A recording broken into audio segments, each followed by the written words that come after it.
Приветствую всех зрителей телеканала Якутия-24. С вами Марфирина Алексеева в программе News on Air. Сегодня в программе вы увидите ужасающие кадры захламленной Арктики, заброшенные поселки и военные станции, расположенные на берегу моря Лаптевых. Узнаете некоторые подробности нового якутского фильма, а также новости из жизни Алекминского района и подготовительных работах празднования Исеха Олонхо. Давайте же начнем.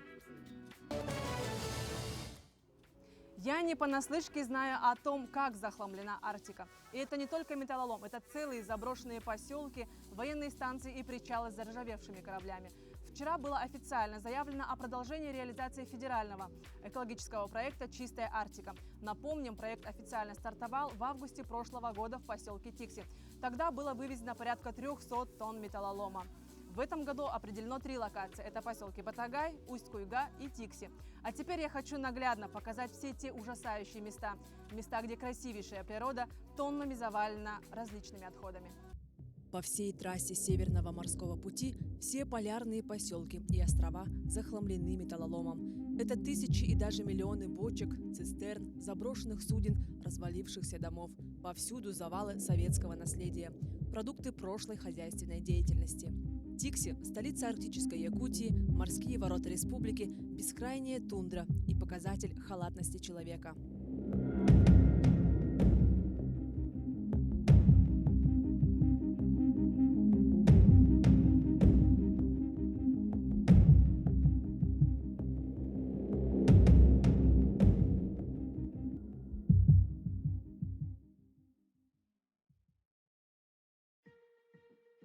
Несколько десятилетий назад в Тикси проживало около 12 тысяч человек. На сегодняшний день всего около 4 тысяч. Поэтому в поселке большое количество заброшенных домов. Это целые улицы пустующих объектов, как деревянных, так и бетонных. Заброшенные дома здесь не только внутри поселка. В Тикси заброшены когда-то действующие военные станции и поселки. К примеру, военный поселок 2006. Раньше здесь был и детский сад, культурный центр, здание столовой, административный центр, жилые дома и даже заправочная станция.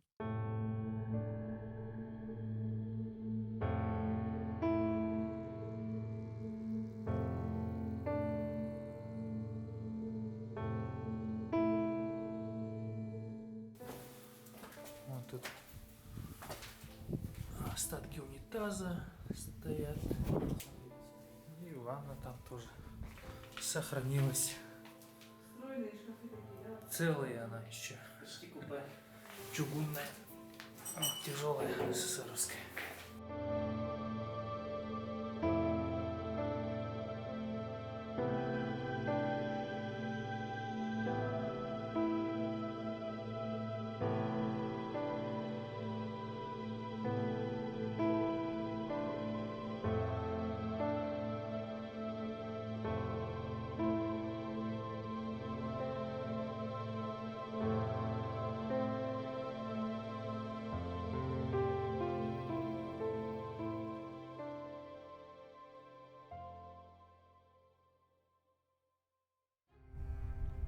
А на этом месте, прямо на бухте моря Лаптевых, в 30-е годы был поселок Ледовый, а точнее Ледовый аэродром. Отсюда все и началось. Сюда садились гидросамолеты. Здесь началась полярная авиация. В 1927 году сюда были доставлены пароходом Колыма самолеты Оссо Авиахима, Юнкерс Ю-13 и Савойя-16. Зимой 30-го года впервые авиация была применена для эвакуации людей, зимующего в Арктике судна. В 1935 году был блестяще исполнен большой арктический перелет. Так открылась новая, одна из самых сложных по метеоусловиям и климату авиалиния протяженностью 4500 километров. В этом же году открылась пассажирская линия Иркутск-Тикси-Иркутск. Недалеко от гидроаэродрома Ледовый располагался поселок Сплав-Рейд. По реке Лена сюда пригоняли и сортировали плоты и различные катера. Затем отгружали на баржи и отправляли по морю преимущественно в Японию, а также и в другие страны. Тут поселок был. Они там жили, дома были двухэтажные. У них контора своя. И они эту работу производили, навигацию летом. Навигация рано начиналась, потому что ломали бухту катерами. У нас в морском порту был ледокол Челюскин, который пробивал фарватер в море. и ломал лед, и все ветром быстро уносило, и навигация очень рано начиналась. И вот они пригоняли плоты сюда, и здесь их сортировали, готовили на отправку, приходили сюда и отгружали их и забирали. Здесь до сих пор скоплялось множество древесины и уже приросшие к земле ржавые судна.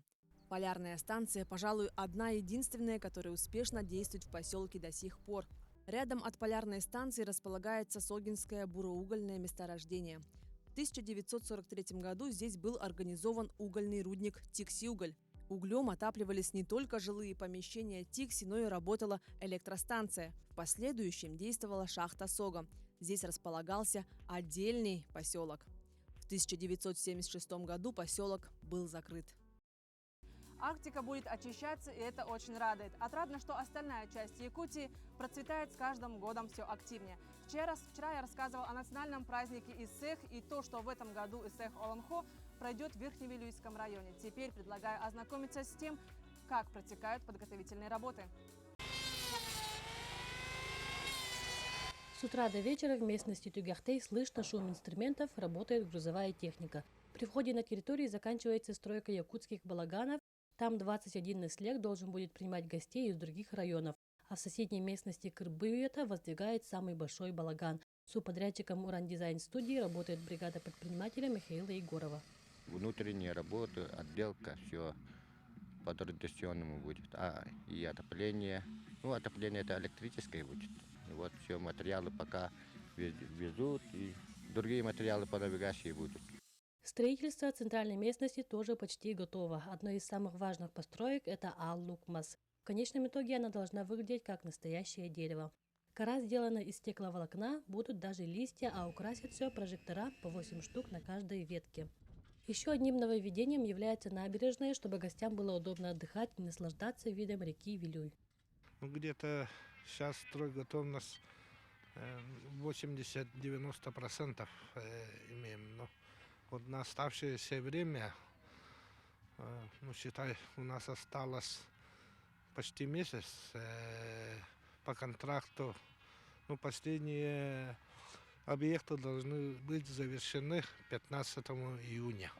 По плану все эти работы должны закончить и сдать в середине июня. К долгожданному Исэх-Олонхо место проведения будет полностью готово и встретит гостей со всей республики во всей красе. Валерия Золотарева, Александр Адамов, Верхнеуфилюйск. Якутский кинематограф, не побоюсь этого словосочетания, громко заявил о себе в мире кино. И вот хорошая новость.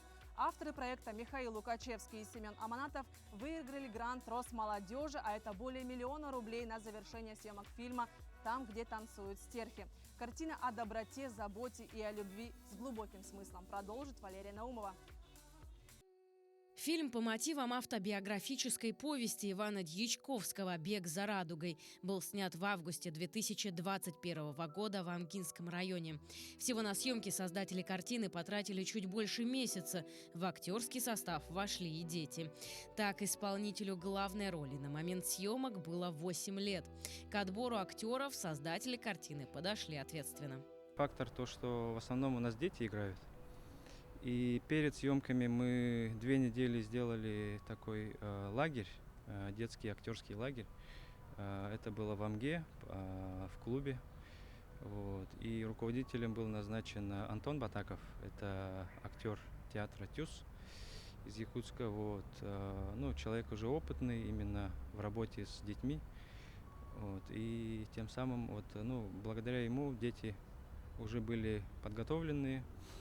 И мы отобрали из них около 10 детей, которые уже снимались в нашем кино. В основе фильма лежит история мальчика, который вернулся домой после 10 лет пребывания в больнице со сломанным позвоночником. Прикованный к кровати ребенок заново открывает для себя мир и учится жить в большой семье. Но тут случается трагедия. Маленький Ваня становится сиротой, едва успев почувствовать тепло материнской любви. Отец в попытке утешить детей рассказывает о сказочной стране, где танцуют стерхи, и что их мать превратилась в одну из этих прекрасных птиц. С этого момента у мальчика возникает мечта найти свою маму и увидеть танец стерхов. У нас фильм-то социальный все-таки, да, мы мотивируем людей, как бы, детей инвалидов, да, что всегда надо стремиться к будущему, верить в себя, тогда все получится, да, об этом фильме. Вот. С помощью гранта в размере 1 миллиона 200 тысяч рублей авторы проекта планируют завершить работу над картиной и добавить спецэффекты. Премьера фильма запланирована на новогодние каникулы 2023 года. И это время выбрано не просто так. Потому что как бы, год надо начинать с позитивной ноты. Да? Как вы знаете, вот у нас есть в Якутии поверье, кто увидит танец стерхов, тот будет счастливым человеком. Да? Хоть один раз, да, увидеть, и ты уже счастливый человек считаешься. И мы будем на Новом году показывать танец стерхов в кинотеатрах. И будем еще показывать будем организовать специальные показы в специализированных школах, в разных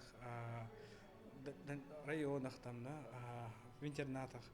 Вот. Мы будем стараться осчастливить народ и начать год с позитивного, как бы, ноты, да.